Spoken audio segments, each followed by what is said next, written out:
اسی طرح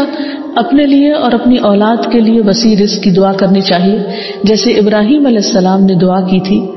ربنا انی اسکنت من ذریتی بواد غیر ذی زرع عند بیتک المحرم ربنا لیقیموا الصلاة فاجعل افئدة من الناس تهوی الیہم وارزقهم من الثمرات لعلهم یشکرون۔ اے ہمارے رب، بے شک میں نے اپنی کچھ اولاد کو اس وادی میں آباد کیا جو کسی کھیتی والی نہیں،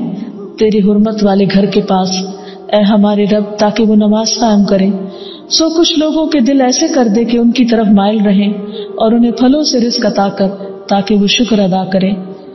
تو اس میں ہم دیکھتے ہیں کہ ابراہیم علیہ السلام اپنے بچوں کے لیے روحانی رزق کی دعا بھی کر رہے ہیں، جذباتی محبت کی رزق کی دعا بھی کر رہے ہیں، اور پھر اس کے ساتھ ساتھ جسمانی رزق کی دعا بھی کر رہے ہیں جو ہر انسان کی ضرورت ہے، اور اس میں سے بھی بہترین رزق یعنی پھلوں کے رزق کی دعا کر رہے ہیں، کیونکہ انسان کو اللہ تعالیٰ کا صرف رزق ہی نہیں مانگنا چاہیے، بہترین رزق مانگنا چاہیے۔ یعنی ایک تو سمپل سی دعا ہے اللہم ارزقنی، اور پھر وارزقنا وانت خیر الرازقین، جو سورۃ المائدہ میں اللہ تعالیٰ نے دعا سکھائی ہے، اور ہمیں رزق دے اور تو سب رزق دینے والوں میں سے بہترین ہے۔